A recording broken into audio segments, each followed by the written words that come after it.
Hello students, welcome to education academy. Myself Nisha कुमारी।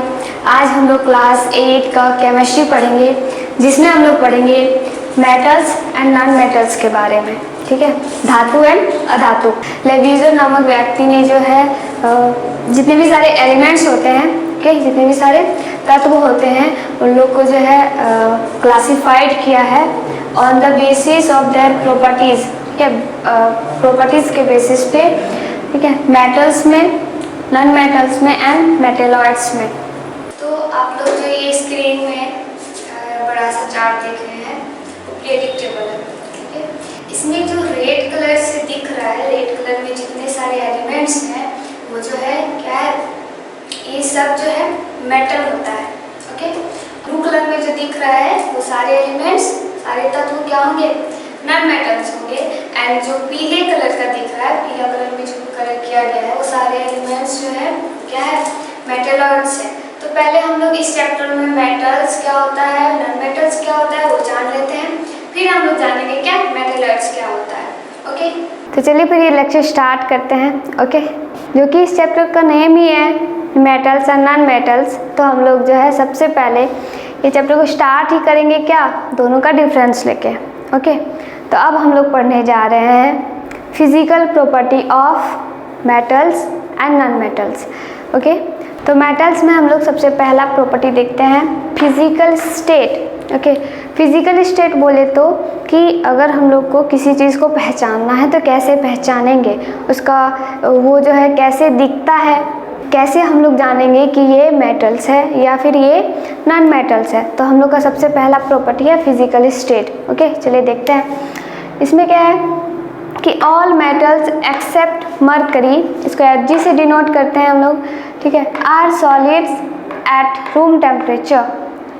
मतलब जितने भी सारे एलिमेंट्स जो है पीरियोडिक टेबल में जो दिखाएं आप लोगों को कि पीरियोडिक टेबल में जितने भी सारे मेटल्स होते हैं, ओके, वो जो है सॉलिड फॉर्म में पाया जाता है एक्सेप्ट मरकरी। ओके, Hg जो है, मरकरी जो है, वो लिक्विड स्टेट में पाया जाता है एट रूम टेम्परेचर। ओके, इसका एग्जांपल में देखते हैं आयरन, कॉपर, एल्यूमिनियम और भी सारे जितने मेटल्स हैं वो सब इसके एग्जांपल हो जाएंगे। ठीक है, तो आयरन जो है, लोहा जो है, वो सॉलिड फॉर्म में पाया जाता है, कॉपर भी, एल्यूमिनियम भी, ये सब मेटल्स, जितने भी मेटल्स होते हैं सब जो है सॉलिड फॉर्म में पाया जाता है एक्सेप्ट मरकरी। और ये चीज़ याद रखनी है आपको। फिर नॉन मेटल्स में आ जाते हैं। नॉन मेटल्स में क्या है कि नॉन मेटल्स में एग्जिस्ट इन सॉलिड, लिक्विड और गैस। ओके, मतलब पीरियोडिक टेबल में जितने भी सारे नॉन मेटल्स हम लोग देखें, वो जो सारे हैं वो सब क्या होते हैं, या तो वो सॉलिड फॉर्म में होगा या फिर लिक्विड फॉर्म में या गैसेस फॉर्म में, गैस फॉर्म में। ओके, जैसे एग्जांपल में देखते हैं, फिर आपको अच्छे से समझ में आ जाएगा। जैसे कार्बन, सल्फर, फास्फोरस, आयोडीन, ये सब जो है सॉलिड फॉर्म में पाया जाता है। देन फिर ब्रोमीन जो है वो लिक्विड फॉर्म में पाया जाता है। एंड क्लोरीन, ऑक्सीजन, नाइट्रोजन, ये क्या है, गैसेस फॉर्म में पाया जाता है। तो हम लोग बोल सकते हैं क्या कि नॉन मेटल जो है वो तीनों फॉर्म में पाया जाता है, सॉलिड में भी मिलेगा और लिक्विड में भी मिलेगा और गैसेस फॉर्म में भी मिल सकता है। ओके, फिर नेक्स्ट प्रॉपर्टी है हम लोग का मेल्टिंग पॉइंट। तो हम लोग इसमें क्या बोल सकते हैं कि कोई भी सब्सटेंस जो है जिस टेम्परेचर पे अपना स्टेट चेंज कर रहा है सॉलिड से लिक्विड, तो उसको हम लोग बोलेंगे melting point. Okay, melting point क्या बोले कि कोई भी सब्सटेंस जो है अपना सॉलिड फॉर्म से जो है लिक्विड फॉर्म में चेंज हो रहा है और जिस टेम्परेचर पे होता है तो उसको हम लोग बोल देंगे क्या, मेल्टिंग पॉइंट। सेम उसी तरह है बॉइलिंग पॉइंट। बॉइलिंग मतलब क्या, बॉयल, ये नाम से ही पता चलेगा। जैसे मेल्टिंग पॉइंट, मेल्टिंग पॉइंट मतलब मेल्ट मतलब क्या होता है, गलना। मतलब कोई भी सॉलिड फॉर्म को जो है हम लोग जब उसको मेल्ट करते हैं, मतलब वो गलना स्टार्ट हो जाता है, ठीक है, और स्टार्ट होने के बाद वो जो है लिक्विड फॉर्म में चेंज हो जाता है, तो उसको हम लोग बोलेंगे मेल्टिंग पॉइंट। बॉइलिंग पॉइंट हम लोग किसको बोलेंगे कि बॉयल कर रहा है, मतलब कि लिक्विड स्टेट में है और वो गैसेस स्टेट में अपना स्टेट चेंज कर रहा है, लिक्विड से गैस की ओर। तो उसको हम लोग क्या बोलेंगे, बॉइलिंग पॉइंट। सपोज एग्जांपल के लिए हम लोग वाटर ले लिए, ओके। वाटर को जो है हम लोग जब फ्रीज़ में डालते हैं तो फ्रीज़ में पहले पानी ठंडा होता है, लेकिन जब उसका टेम्परेचर हम लोग बहुत कम कर देते हैं, 0 डिग्री सेल्सियस कर देते हैं, तो क्या होता है, पानी जो है वो आइस में कन्वर्ट हो जाता है। फिर जब वो आइस को निकाल के अगर हम लोग जब बॉईल करेंगे तो वो जो है पहले लिक्विड में कन्वर्ट होता है। फिर क्या होता है, जब उसको और ज़्यादा बॉईल करने लगते हैं 100 डिग्री सेल्सियस पे, तो वो बॉईल करने लगता है और धीरे धीरे क्या होता है, गैस में कन्वर्ट हो जाता है। तो वो उसका क्या कहलाएगा, बॉइलिंग पॉइंट कहलाएगा। और जो आइस से जो लिक्विड में कन्वर्ट हुआ वो मेल्टिंग पॉइंट कहलाएगा। तो सेम इसी तरह मेटल्स में भी करना है। वही लिखे हैं यहाँ पे कि metals generally have high melting point as well as high boiling point. High melting point बोले तो कि उसको जो हम लोग टेम्परेचर बहुत ही ज़्यादा देना पड़ेगा, ओके, उसको मेल्ट करने के लिए। या फिर इसमें है हाई बॉइलिंग पॉइंट। मेटल्स को बॉईल करने के लिए हम लोग को क्या करना होगा, बहुत ही ज़्यादा टेम्परेचर देना होगा, ओके। तो एग्जांपल में हम लोग ले लिए एल्यूमिनियम। तो एल्यूमिनियम का जो मेल्टिंग पॉइंट होता है वो कितना होता है, 15 से 36 डिग्री सेल्सियस। मतलब हम लोग को जो है इतना टेम्परेचर देना होगा एल्यूमिनियम को मेल्ट करने के लिए, गलने के लिए, ओके। फिर इसका जो बॉइलिंग पॉइंट होता है वो 3000 डिग्री सेल्सियस होता है। मतलब अगर एल्यूमिनियम को हमको बॉईल करना है तो इतना टेम्परेचर देना पड़ेगा, ओके। इतना तो समझ में आ गया होगा। तो इसमें एक एक्सेप्शन है, ओके, सीजियम। ये एक ऐसा मेटल है जिसके पास क्या होता है, लो मेल्टिंग पॉइंट, और कितना होता है, 28.7 डिग्री सेल्सियस, ओके। तो इसका मतलब क्या हुआ कि जितने भी सारे मेटल्स में सब जो है, यानी सभी मेटल्स का जो है मेल्टिंग पॉइंट और बॉइलिंग पॉइंट क्या होता है, ज़्यादा होता है, एक्सेप्ट सीजियम। सीजियम का बहुत ही कम मेल्टिंग पॉइंट होता है, ओके।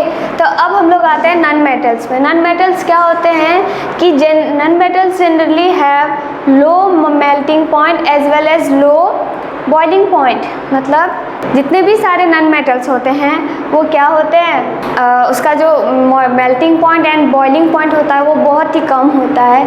जैसे हम लोग एग्जांपल लिए हैं सल्फ़र, सल्फ़र को हम लोग एस से डिनोट करते हैं। इसका जो मेल्टिंग पॉइंट होता है वो कितना होता है, 119 डिग्री सेल्सियस, ओके। अब आते हैं एक्सेप्शंस पे। केमिस्ट्री में एक्सेप्शंस का भंडार है, ओके। पहले ही बता दे रहे हैं कि केमिस्ट्री में जो है जितने भी सारे एक्सेप्शंस होते हैं उनको याद करना बहुत ज़रूरी है, क्योंकि एक्सेप्शन से ही जो है क्वेश्चंस पूछे जाते हैं, ओके। तो जितने भी सारे एक्सेप्शंस बताएंगे उसको नोट कर लीजिएगा और अच्छे से याद कर लीजिएगा। यहाँ पे हम लोग बोले कि नॉन मेटल जो है उसका जो मेल्टिंग पॉइंट, बॉइलिंग पॉइंट वो बहुत ही कम होता है। बट डायमंड एक ऐसा नॉन मेटल्स है जिसका जो मेल्टिंग पॉइंट है बहुत ही ज़्यादा होता है। और कितना होता है, 3723 डिग्री सेल्सियस, ओके। ये जो डायमंड होता है वो कार्बन का क्या होता है, फॉर्म होता है, फॉर्म ऑफ कार्बन। नेक्स्ट क्या है, density. Metals have a high density, okay. तो हाई डेंसिटी मतलब क्या समझेंगे, सिंपल लैंग्वेज में हम लोग समझते हैं। सपोज एग्जांपल हम लोग ले लिए लोहा। तो लोहा देखते होंगे कि बहुत ही भारी लगता है, उसको लोहा को उठाते हैं तो क्या होता है, बहुत ही ज़्यादा भारी लगता है। अगर उसको हम लोग जो है पानी में डाल देंगे तो क्या होता है कि वो जो है नीचे चला जाता है, पानी के एकदम नीचे। मतलब क्या हुआ कि मेटल्स का जो डेंसिटी होता है वो वाटर का डेंसिटी से ज़्यादा होता है। और इसमें एक्सेप्शन है कि सोडियम एंड पोटाशियम दो ऐसे मेटल है जो क्या होते हैं, बहुत ही इसका जो डेंसिटी होता है वो बहुत ही कम होता है।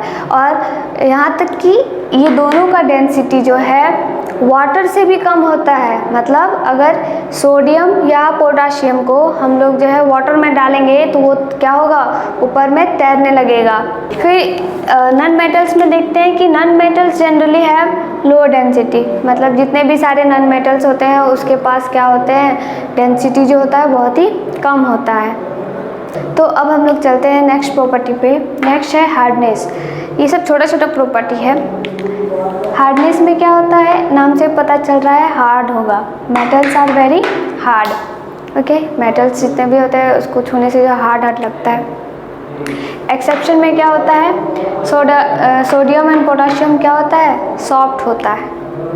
ये एक्सेप्शन सब याद ही रखना पड़ेगा आप लोगों को। फिर नॉन मेटल्स में देखते हैं, non metals are generally not hard. Non metals जो है वो हार्ड नहीं होता है, लेकिन इसमें भी एक्सेप्शन है क्या, डायमंड। डायमंड जो है वो हार्ड, क्योंकि ये सॉलिड फॉर्म में होता है इसीलिए वो क्या होता है, हार्ड होता है। नेक्स्ट प्रॉपर्टी है हम लोग का मेलिएबिलिटी। ओके, मेलिएबिलिटी मतलब क्या होता है, मेलिएबिलिटी में क्या लिखे हैं कि they can be hammered into thin sheets without breaking. Yes, इस मेटल्स को हम लोग क्या कर सकते हैं, किसी भी चीज़ किसी भी टूल का यूज़ करके, जैसे हथौड़ा का यूज़ करके जो है हम लोग क्या कर सकते हैं, उसको जो है पतली शीट में कन्वर्ट कर सकते हैं। ओके, जैसे गोल्ड को जो है पतले पतले शीट में कन्वर्ट किया जाता है, तो बोल सकते हैं क्या कि मेटल के पास एक ऐसा प्रॉपर्टी है जिसका यूज़ करके हम लोग जो है पतले शीट में कन्वर्ट कर सकते हैं विदाउट ब्रेकिंग। जैसे एग्जांपल में कॉपर, एल्युमिनियम, आयरन, ठीक है, लोहा का दरवाज़ा बनाया जाता है। और नॉन मेटल्स में देखते हैं हम लोग कि non metals are non malleable, मतलब नॉन मेटल्स के पास ऐसा कोई प्रॉपर्टी नहीं होता है। तो हम लोग का नेक्स्ट प्रॉपर्टी है ductility. Okay, metals can be drawn into thin wire. इसका मतलब क्या हुआ कि मेटल्स को जो है हम लोग छोटे छोटे छोटे थीन वायर में हम लोग कन्वर्ट कर सकते हैं। जैसे हम लोग का घरों में जो है कॉपर का, एल्युमिनियम का जो है वायर लगा हुआ रहता है। ओके, जैसे एग्जांपल में copper, aluminium, iron, but non metals के पास जो है कोई ऐसा प्रॉपर्टी नहीं होता है। नेक्स्ट प्रॉपर्टी है हम लोग का कंडक्टिविटी। तो कंडक्टिविटी में क्या है कि मेटल्स जो होते हैं वो क्या होते हैं, good conductors of heat and electricity. अगर हम लोग जो है लोहा से जो है आग में कुछ काम कर रहे हैं, ओके, तो क्या होता है धीरे धीरे जो है उसमें हीट पास होने लगता है, और हम लोग जहाँ पकड़े हुए रहते हैं वहाँ पे भी जो है गर्म हो जाता है। क्या बोल सकते हैं कि मेटल जो है हीट को पास होने देता है, इलेक्ट्रिसिटी को पास होने देता है। ओके, कभी कभी एल्युमिनियम का बर्तन वगैरह जो है उसमें भी अगर हम लोग काम करते हैं तो देखिएगा गर्म हो जाता है। तो नॉन मेटल्स में क्या होता है कि ये जो है poor conductor of heat and electricity. Okay, तो नॉन मेटल जो है वो क्या होता है, पुअर कंडक्टर होता है, मतलब उससे जो है हीट पास नहीं करेगा, इलेक्ट्रिसिटी पास नहीं करेगा। तो नेक्स्ट प्रॉपर्टी है लस्टर, मतलब चमक। धातु के पास क्या होता है, चमक होता है। जैसे हम लोग बोलते हैं कि ये सोना चमक रहा है, चांदी चमक रहा है, तो वो उसका प्रॉपर्टी होता है। ठीक है, जितने भी सारे धातु होते हैं क्या होते हैं, वो चमकते हैं, लेकिन नॉन मेटल्स के पास ऐसा कोई प्रॉपर्टी नहीं होता, वो चमकता नहीं है। तो नेक्स्ट प्रॉपर्टी हम लोग का टेंसाइल स्ट्रेंथ। टेंसाइल स्ट्रेंथ मतलब क्या समझना है कि उसको जो है हम लोग जितना चाहे खींच के लंबा कर सकते हैं विदाउट ब्रेकिंग, बिना तोड़े हुए हम लोग जो उसको खींच के लंबा कर सकते हैं। तो हम लोग का नेक्स्ट प्रॉपर्टी है सोनोरिसिटी। ओके, इसमें क्या होता है कि हम लोग जानते हैं कि धातु को गिराते हैं, यहाँ पे मेटल को, कोई भी मेटल को गिराते हैं, जैसे बर्तन वगैरह बना हुआ रहता है वो तो एलॉय रहता है, लेकिन धातुओं से जो है आवाज़ आती है अगर किसी चीज़ से उसको पीटते हैं या गिरा देते हैं। ठीक है, तो उस प्रॉपर्टी को हम लोग बोलते हैं सोनोरिसिटी, मतलब धातुओं से क्या आता है, साउंड आता है। तो ये सब था मेटल्स का प्रॉपर्टी। ओके, मेटल्स और नॉन मेटल्स का प्रॉपर्टी। तो हम लोग नेक्स्ट आगे बढ़ते हैं। अब हम लोग क्या करेंगे, केमिकल प्रॉपर्टीज़ पढ़ेंगे। ओके, तो केमिकल प्रॉपर्टीज़ में सबसे पहले हम लोग क्या करेंगे, इसमें जो है रिएक्शन कराएंगे। ओके, मेटल्स को, नॉन मेटल्स को। तो हम लोग जो है पहला रिएक्शन हम लोग करवा रहे हैं ऑक्सीजन के साथ। किसके साथ, ऑक्सीजन के साथ। ओके, तो चलिए फिर तो यहाँ पे देखते हैं, जब हम लोग मेटल्स को ऑक्सीजन के साथ रिएक्शन करवाते हैं तो क्या बनता है, मेटल ऑक्साइड। क्या बोले कि जब हम लोग मेटल को ऑक्सीजन के साथ रिएक्शन करवाते हैं तो क्या बन जाता है, मेटल ऑक्साइड। ओके, ये चीज़ याद रखना है, ये शॉर्ट में बता दिए हैं। अब अगर मान लीजिए इसका एग्जाम्पल बोलिए, तो कुछ भी एग्जाम्पल बोलिए, आप लोग जो बोलिएगा वही एग्जाम्पल लेंगे। चलिए सोडियम लेते हैं। तो ये रहा सोडियम। सोडियम को हम लोग क्या कर रहे हैं, ऑक्सीजन के साथ रिएक्शन करवा रहे हैं। ओके, तो क्या बन जाएगा, हम लोग कौन सा मेटल लिए हैं, सोडियम। ओके, तो यहाँ पे क्या बन जाएगा, सोडियम ऑक्साइड। ओके, तो यहाँ पे क्या आ जाएगा, सोडियम ऑक्साइड, और उसका फॉर्मूला होता है Na2O। इसका नाम क्या हो गया, सोडियम ऑक्साइड। समझ में आ गया। और भी एग्जाम्पल ले सकते हैं, जैसे बोलिए हाँ ठीक है, मैग्नीशियम। ओके, चलिए मैग्नीशियम को हम लोग ऑक्सीजन के साथ क्या कर रहे हैं, रिएक्शन करवा रहे हैं। तो मैग्नीशियम हम लोग मेटल लिए और ऑक्सीजन के साथ रिएक्शन करेगा तो क्या बनेगा यहाँ पे, magnesium oxide. Good, magnesium oxide. Okay, तो इसका फार्मूला ऐसे इसका फार्मूला हो जाता है MgO। क्या जाता है, MgO। इसको यहाँ ना लिख करके यहाँ लिखिए। ओके, और इसका नाम हो गया मैग्नीशियम ऑक्साइड। तो ये वाला समझ में आ गया कि जब भी हम लोग कोई मेटल को ऑक्सीजन के साथ रिएक्शन करवाएंगे तो क्या बन जाएगा, magnesium oxide, sorry metal oxide. Okay, और एग्जांपल में हम लोग सोडियम लिए, मैग्नीशियम लिए, और भी ले सकते हैं। तो ये जो हम ये बता रहे हैं यहाँ पे जो शॉर्ट फॉर्म में लिखा रहे हैं कि मेटल को जब ऑक्सीजन के साथ रिएक्शन करवाते हैं तो ये बनता है, तो ये चीज़ को याद रखिएगा। और भी एग्जाम्पल बोलिए, और भी एग्जाम्पल जैसे लेते हैं, जिंक ले लिए। ओके, जब जिंक को ऑक्सीजन के साथ रिएक्शन करवाते हैं, इसमें क्या होता है कि जिंक को ऑक्सीजन के साथ रिएक्शन करवाने के लिए स्ट्रॉन्ग हीट देना पड़ता है। स्ट्रॉन्ग हीटिंग मतलब हम लोग को खुद इसको जो है हीट प्रोवाइड करना पड़ता है, हीट देना पड़ता है, तब ये जिंक जो है ऑक्सीजन के साथ क्या करेगा, रिएक्शन करेगा और क्या बना लेगा, जिंक ऑक्साइड। ओके, इसका नाम क्या हो जाएगा, जिंक ऑक्साइड। समझ में आ गया। तो सोडियम जो है ऑक्सीजन के साथ रूम टेम्परेचर में ही जो है रिएक्शन कर लेता है। ओके, इसके लिए हम लोग को एक्स्ट्रा हीट प्रोवाइड नहीं करना पड़ता। बट मैग्नीशियम में ऐसा नहीं होता है। मैग्नीशियम तब ही जो है ऑक्सीजन के साथ रिएक्शन करेगा जब हम लोग क्या करेंगे, उसको हीट प्रोवाइड करेंगे, तब ये रिएक्शन करेगा और क्या बना लेगा, मैग्नीशियम ऑक्साइड। और जिंक वाला में तो स्ट्रॉन्ग हीटिंग देते ही हैं, तब जो है इसके साथ रिएक्शन करवा के क्या कर लेता है, ZnO बना लेता है। ओके, जिंक ऑक्साइड बना लेता है। तो मेटल को तो ऑक्सीजन के साथ रिएक्शन करवा लिए, अब हम लोग क्या करेंगे, नॉन मेटल्स को करवा के देखते हैं। ओके, तो चलिए फिर यहाँ पे हम लोग क्या करेंगे, नॉन मेटल्स ले रहे हैं। क्या ले रहे हैं, नॉन मेटल्स। और नॉन मेटल्स को ऑक्सीजन के साथ रिएक्शन करवाएंगे तो क्या बनेगा यहाँ पे, क्या बनेगा, non metal oxide. Non metal oxide.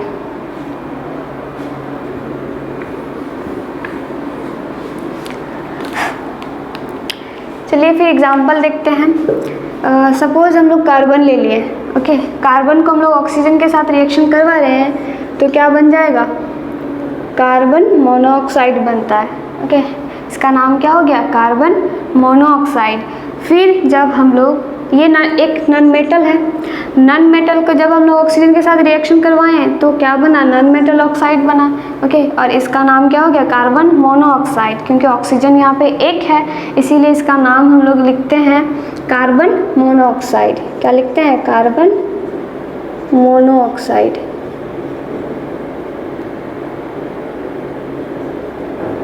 Okay, फिर जब हम लोग CO को फिर से ऑक्सीजन के साथ रिएक्शन करवाते हैं तो फिर क्या बन जाता है, कार्बन डाइऑक्साइड। तो ये तो देखे ही होंगे ये वाला फार्मूला, कार्बन डाइऑक्साइड जो हम लोग ऑक्सीजन लेते हैं तो उसका फार्मूला क्या होता है, O2, एंड जो छोड़ते हैं सांस लेते टाइम जो छोड़ते हैं वो क्या होता है, कार्बन डाइऑक्साइड होता है। तो ये क्या हो गया, कार्बन डाइऑक्साइड। ओके, उसी तरीके से मान लीजिए दूसरा एग्जांपल बोलिए, कुछ भी बोलिए। ठीक है, चलिए फिर सल्फर को ऑक्सीजन के साथ रिएक्शन करवा रहे हैं तो क्या बना लेगा, SO2। ओके, तो इसी तरीके से सल्फर फिर से रिएक्शन करेगा, सल्फर को फिर से रिएक्शन करवाएंगे तो SO3। दो टाइप का प्रोडक्ट बनाता है। ओके, सल्फर ऑक्सीजन के साथ SO2 भी बनाता है और SO3 भी बनाता है। तो ये जो नॉन मेटल ऑक्साइड बना, इसको जब हम लोग वाटर में जब डिज़ोल्व करेंगे तो ये क्या देता है, एसिड देता है। क्या देता है, एसिड। मतलब अगर हम लोग को एसिड बनाना है तो कैसे बनाएंगे कि नॉन मेटल को हम लोग ऑक्सीजन के साथ रिएक्शन करवाएंगे तो क्या बनेगा, नॉन मेटल ऑक्साइड। जो नॉन मेटल ऑक्साइड लिए, चलिए फिर लेते हैं।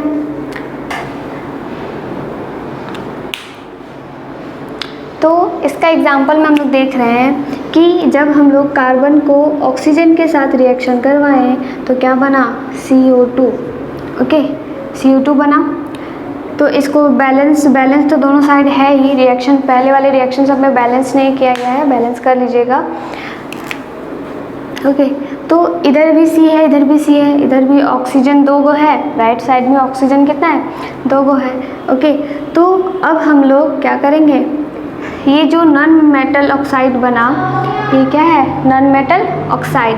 अब हम लोग क्या करेंगे कि ये नॉन मेटल ऑक्साइड को जब हम लोग वाटर में डिज़ोल्व करेंगे, वाटर का फॉर्मूला क्या होता है, क्या होता है, H2O।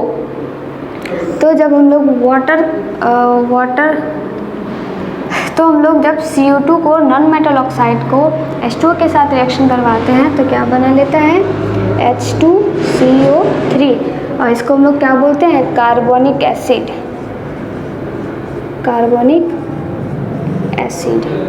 ओके, और दूसरा एग्जांपल हम लोग क्या लिए थे, S जो है O2 के साथ रिएक्शन किया था तो क्या बनाया था, SO3 दोनों बनाता है। चलिए फिर हम लोग SO3 ले रहे हैं। ओके, सोडियम ट्राईऑक्साइड, इसका नेम क्या हो जाएगा, सोडियम ट्राईऑक्साइड।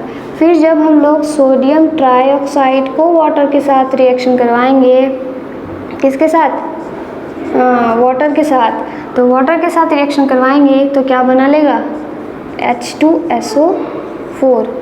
ओके, देखिए यहाँ पे SO3 है, O है, तो ये जो है उधर जाके क्या बना लेगा, H2SO4। और दोनों तरफ क्या है, बैलेंस है।